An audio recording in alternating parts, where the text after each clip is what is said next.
Okay, so I started in this question by just finding the equation of the actual ellipse. So we know that the radius is 7 horizontally and it's 6 vertically, and the center point is at 0, 1. So this is our equation. We get x minus 0 squared over 49, which is the horizontal 7 squared, plus y minus 1 squared over 36, which is the vertical 6 squared. I then took that, and because I know that sine squared of theta plus cosine squared of theta is equal to 1, you can just set these equal to cosine squared and sine squared. So I started by saying the y minus 1 over 36 value equal to sine squared of theta. You can square root both sides, and you get y minus 1 equals 6 sine of theta. So then you just solve for y, and you get y equals 6 sine of t plus 1. Then for the x value, I did much of the same. I did x squared over 49 equals cosine squared of t, square rooted both sides, so I got x equals 7 cosine of t. Then for this question down here, I again understood that cosine squared of something plus sine squared of something is equal to 1.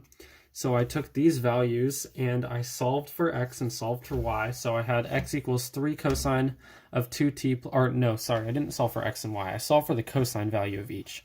So I solved for 3 cosine of 2t minus 2. You get x minus 2 over 3 equals the cosine of 2t.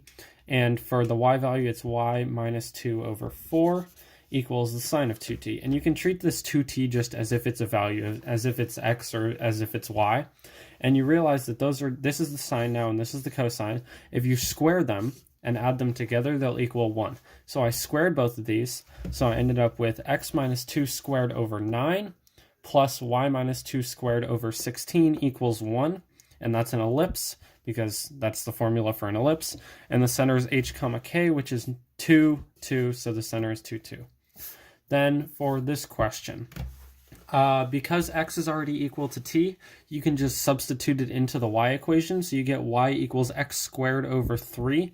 And I knew that that was the formula that was the equation for a parabola, where 3 is the a value, where 1/3 is the a value.